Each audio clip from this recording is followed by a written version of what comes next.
Hello everyone.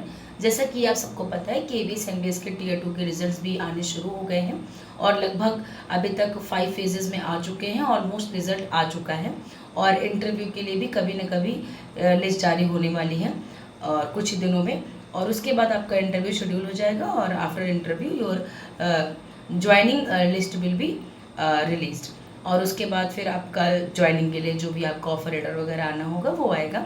इस संदर्भ में हम आपसे 2-3 बातें करना चाहते हैं। सबसे पहले कि जब आपका इंटरव्यू होगा तो आपके लिए क्या क्या इंपॉर्टेंट है लेकर जाना।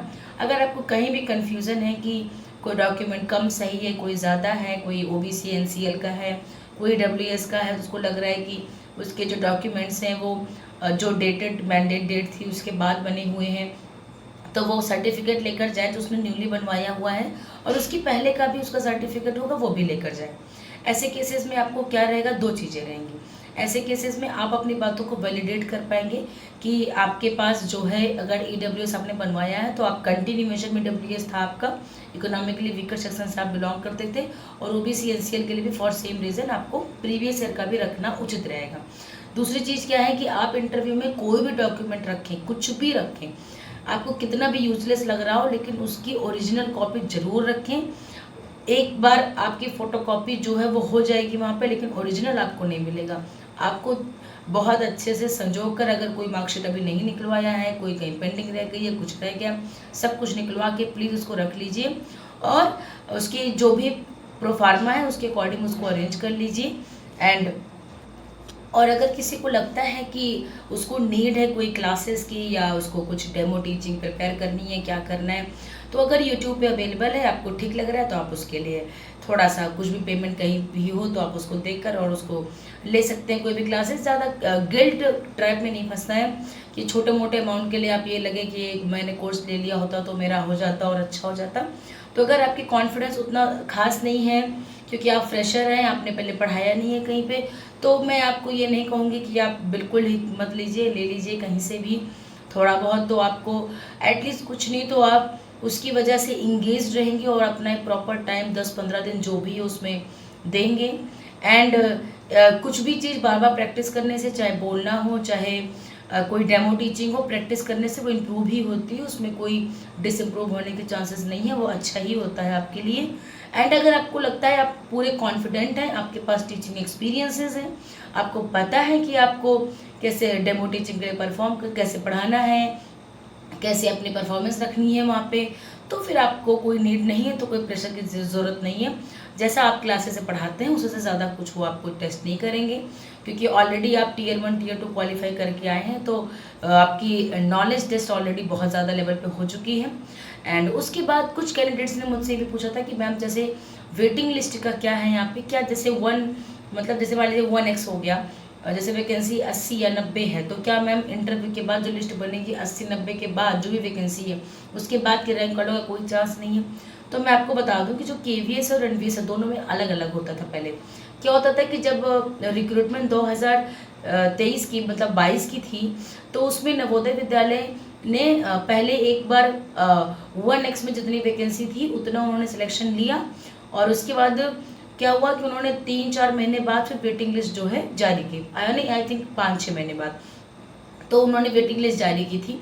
और उस वेटिंग लिस्ट का रीज़न ये भी था जैसे किसी का कहीं और सिलेक्शन हो गया तो उसने छोड़ दिया, किसी ने रिज़ाइन दे दिया या किसी ने ज्वाइन ही नहीं किया, उसको स्टेशन अच्छा नहीं लगा, उसके पास पहले से कोई जॉब रही होगी अपने होम टाउन के नियर, जो भी रीज़न रहा होगा, any reason whatever reason was there, उसने रिज़ाइन किया और वो वैकेंट हुआ तो नवोदय ने अपनी सेकेंड लिस्ट जारी की थी और थर्ड लिस्ट भी इनफैक्ट जारी की थी।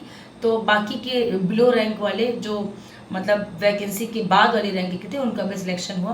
बट KB में वेटिंग लिस्ट का सिस्टम नहीं होता है, मेरे ख्याल से शायद पिछले साल भी नहीं था और इस बार तो उन्होंने ऐसा मेंशन किया कोई वेटिंग लिस्ट नहीं आएगी। बट होप्स हो, क्या पता नवोदय अपनी वेटिंग लिस्ट जारी कर दे, हो भी सकता है ऐसा। और चूँकि अब एक पूरा एग्ज़ाम कंडक्ट हुआ है तो ऐसे में समिति और कोई भी संगठन, कोई भी इंस्टीट्यूशन चाहता है कि एटलीस्ट उसको एम्प्लॉयज़ मिले। हर एग्ज़ाम कंडक्ट कराने में, हर चीज़ कराने में बहुत पैसे खर्च होते हैं, बहुत रिसोर्सेज खर्च होते हैं, बहुत चीज़ें होती हैं और बहुत सारा इनका कॉस्ट है।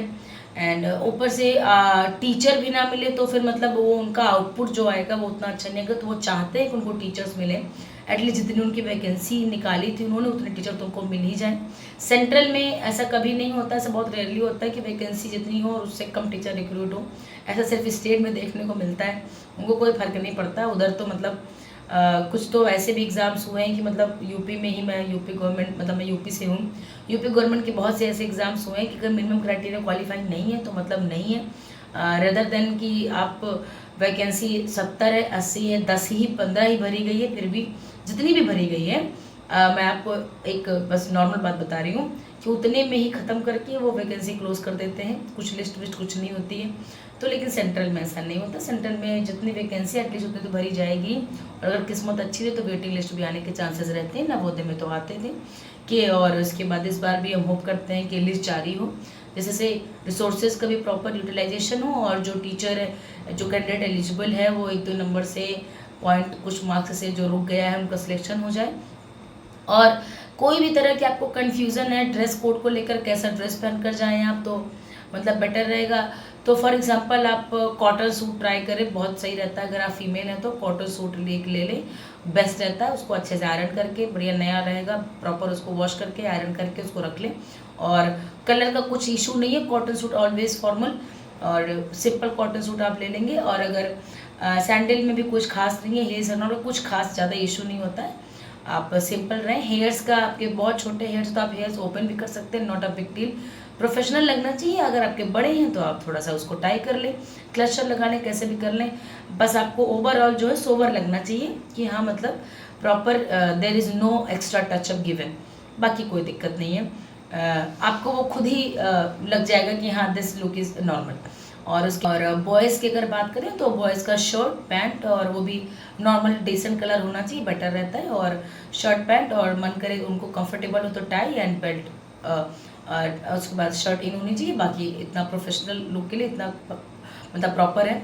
एंड शूज़ बेटर है, शूज़ तो मैं बोलती हूँ फीमेल्स को भी पहन लेना चाहिए, सबसे बेटर होता है शूज़।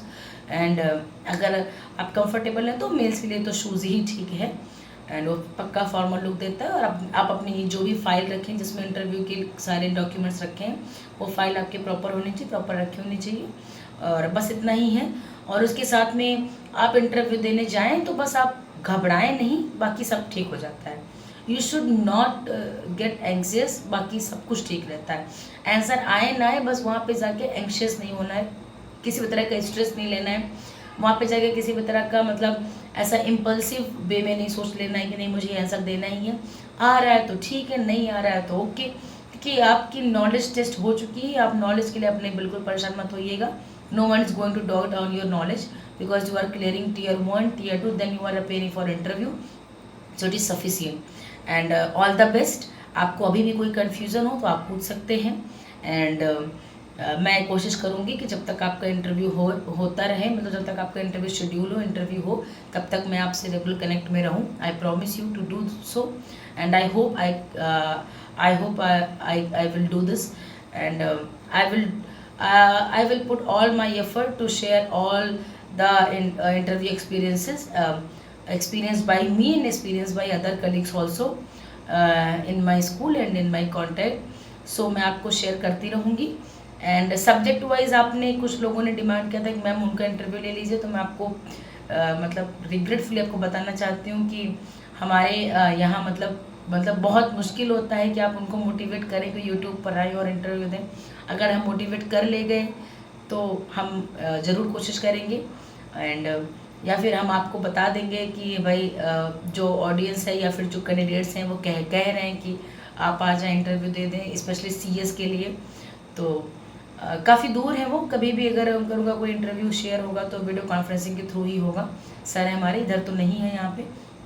तो मिलते हैं नेक्स्ट वीडियो में, आज के लिए इतना ही। कोई भी कन्फ्यूज़न हो, कोई भी डाउट हो तो आप कमेंट बॉक्स में कमेंट कर लीजिए और मैं आपको बता दूंगी, या आप टेलीग्राम चैनल पर भी आके अपनी बात कह सकते हैं। थैंक यू सो मच, मिलते हैं नेक्स्ट वीडियो में।